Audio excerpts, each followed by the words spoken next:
El segundo documento del que vamos a hablar esta semana es el que se refiere al peso y balance de la aeronave, ¿sí? Al manual de peso y balance de la aeronave o de las aeronaves del explotador, ¿sí? Manual de control de masa y centraje es como le llama la OASI, también se conoce como peso y balance, que es su traducción literal del término en inglés que es weight and balance. Son términos que varían entre los diversos estados, en las diversas regiones. Para fines de este curso y de la presentación nos vamos a referir a peso y balance y, bueno, si en su estado utilizan masa y centraje u otros términos, les pido que comprendan que para fines del curso vamos a utilizar peso y balance, ¿sí? En la definición de la OASI, en el documento 8335, dice que este manual incluye un sistema para obtener, mantener y distribuir al personal operativo información sobre la masa y centraje de cada aeronave explotada por el explotador y los medios para mantener esa información actualizada. Este manual incluye procedimientos para la preparación de hojas de carga, distribución de pasajeros y carga, determinación de la masa de pasajeros, equipaje y carga y el uso de la masa normalizada, así como también cambios de procedimientos de último momento. ¿Ok? En cuanto a la documentación de peso y balance del explotador, ¿sí? Hay que considerar dos aspectos muy importantes, ¿sí? O sea, hay como dos componentes en el tema de peso y balance. El primero se refiere a la determinación del peso de cada aeronave. El explotador debe tener procedimientos para la determinación del peso y la ubicación del centro de gravedad de cada una de sus aeronaves. ¿Ok? Como revisaremos más adelante, el AR 121 en la sección 121.999 establece que todas las aeronaves del explotador deben ser pesadas cada 36 meses para determinar su peso vacío y el centro de gravedad de ese peso vacío, ¿sí? Entonces, por una parte, el explotador debe describir sus métodos y procedimientos para pesar periódicamente sus aeronaves para controlar las variaciones de peso, ¿sí?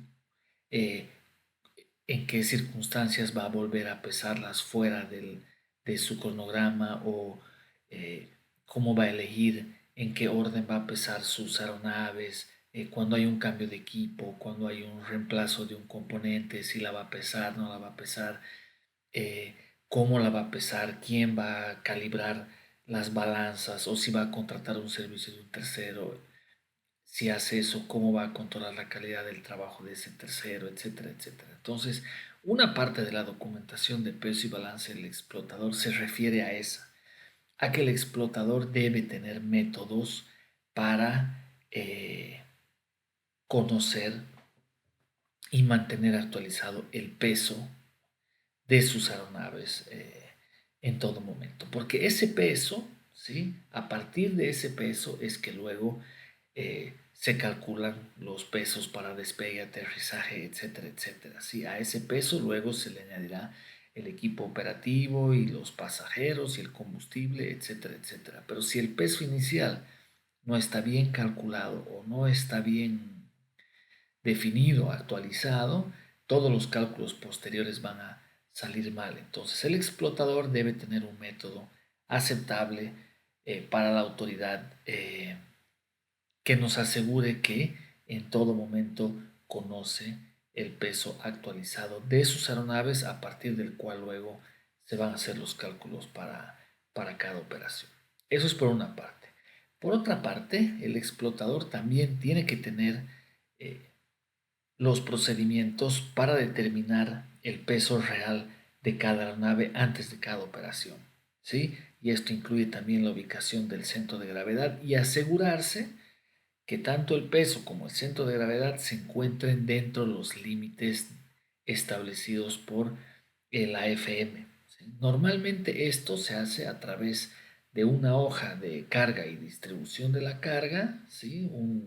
Una especie de manifiesto que tiene ahí unos cuadritos para llenar los pesos, para determinar la envolvente del centro de gravedad, etcétera, etcétera, y asegurarnos antes de cada operación que eh, los pesos estén y el centro de gravedad estén dentro de las limitaciones del AFM.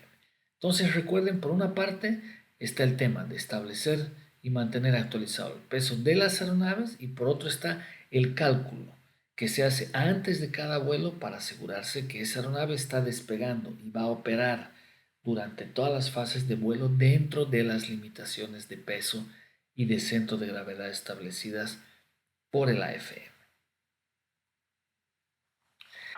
El cálculo preciso del peso de la aeronave y la ubicación del centro de gravedad es fundamental para garantizar el cumplimiento de las limitaciones de diseño y también para garantizar la seguridad operacional durante todas las fases de vuelo.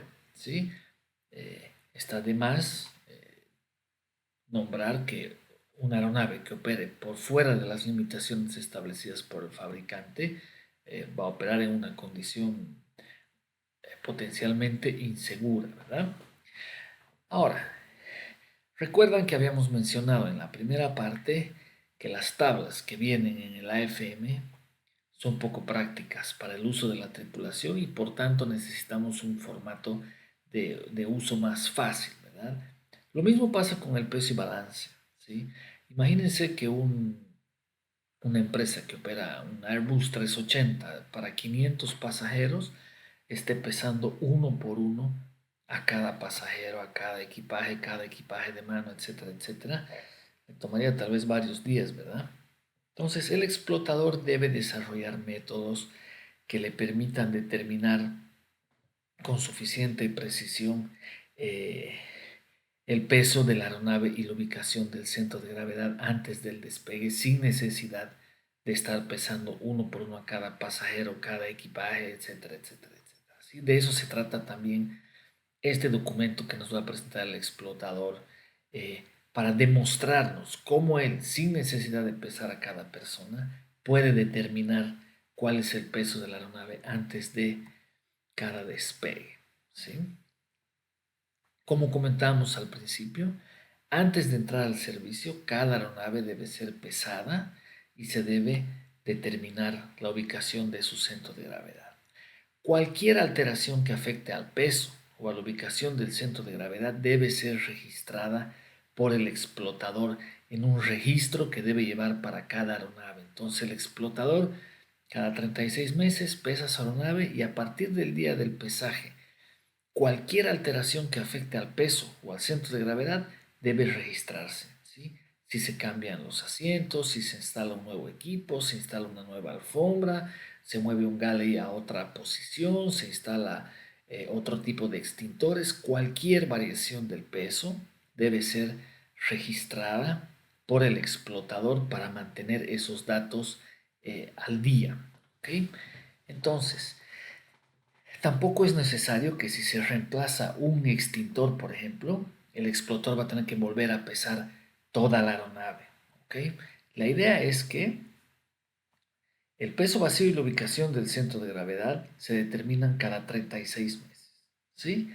O, y aquí está algo importante, cada vez que se acumulen cambios equivalentes, iguales o superiores al 0.5% del peso máximo de aterrizaje de la aeronave o un cambio en la posición del centro de gravedad igual o mayor al 0.5 de la cuerda alar media. Entonces, a partir de el pesaje de la aeronave, el explotador va llevando un registro de cada cambio en el peso o en el balance Y si se llega a acumular una variación superior al 0,5, ya sea en el peso o ya sea en la ubicación del centro de gravedad, en ese momento, si es que ocurre antes de los 36 meses, se debe hacer un nuevo peso de la aeronave para determinar su peso vacío. Si no llega a esos valores, el cálculo manual, ¿sí? Es suficiente para determinar el peso y el centro de gravedad. Obviamente, el procedimiento, el método que utiliza el explotador para determinar el peso de sus aeronaves debe ser consistente o compatible con lo que diga el AFM. ¿Sí? ¿Qué dice el AR? ¿Qué dice el requisito? Dice que un explotador no operará una aeronave bajo el AR 121 a menos que se haya determinado su peso y centro de gravedad vacíos dentro de los precedentes 3 años. Entonces, cada 3 años hay que pesar eh, cada una de las aeronaves según el AR 121. ¿Sí? La hoja de carga y distribución de peso, ¿sí? Es una hoja donde quede en evidencia que antes de cada despegue, tanto el peso como la distribución de este peso en la aeronave se encuentran dentro de los límites, antes de cada operación, ¿sí? Este documento dice debe incluir un envolvente de carga que permita asegurarse que se está operando dentro de las limitaciones del fabricante, incluyendo los pasajeros, la carga, el combustible, fluidos, equipo operativo, equipos de emergencia, etcétera, etcétera. ¿Sí? Bueno, aquí tenemos algunos ejemplos de los datos que encontramos en una hoja de carga y distribución de peso. Estoy seguro que todos ustedes han visto una antes y entienden perfectamente de qué se trata. A continuación voy a mostrar rápidamente algunos ítems que típicamente se incluyen en un manual de peso y balance, ¿sí? Eh, Obviamente los procedimientos para el peso y balance de la aeronave, que son parte del manual de operaciones, el cronograma de peso de las aeronaves cada 36 meses, etcétera, etcétera, responsabilidades y niveles de autoridad sobre quién va a decidir qué aeronaves, cuándo, cómo, etcétera, etcétera, políticas, objetivos de ese documento, quién lo va a actualizar, cómo lo va a actualizar, de dónde se van a conseguir los datos, cómo se va a distribuir las actualizaciones, bueno, definiciones de términos lógicamente, programas de instrucción, ¿sí? Para el personal de operaciones sobre los aspectos de peso y balance, criterios para la selección de aeronaves. Obviamente la hoja de carga y distribución de peso va a ser parte de ese manual, quién va a estar a cargo de los documentos, procedimientos para cargar y distribuir el peso de la aeronave, cuándo va al buzón delantero, cuándo va al buzón trasero, cómo se distribuirán los pasajeros, de dónde se sacan los datos de la media de peso para los pasajeros y equipaje de mano, o sea, cómo ha llegado el explotador a esos datos, diagramas de los compartimientos de pasajeros y carga que incluyan la distribución del equipo de emergencia, lo que se llama el OPA, Layout Passenger Address, que es un documento que forma parte de este manual. Procedimientos alternativos en caso que el explotador utilice un sistema computarizado y procedimientos para cálculos de último momento, para cambios de último momento. Como les digo, esto es solamente un ejemplo de algunos de los aspectos que debe contemplar este manual. Lamentablemente, al día de hoy, en el manual del inspector de operaciones del SRBSOP no existen todavía procedimientos detallados para la revisión y aprobación de los aspectos de performance y peso y balance, ¿sí? Esa es una actividad que ya está presupuestada para el año 2017. Hoy no existen estos procedimientos, por ende tampoco existen lamentablemente las ayudas de trabajo correspondientes, pero estamos comprometidos con ese trabajo y está, como les digo, programado para el otro año y en cuanto esté disponible van a ser publicados en el manual del inspector de operaciones. En las actividades para esta semana, como una de las tareas de esta semana, he circulado una encuesta para que conozcamos, además de los estados que han adoptado los Los LAR sí en los demás estados ya han desarrollado estos procedimientos y áreas de trabajo para utilizarlas más adelante como guía.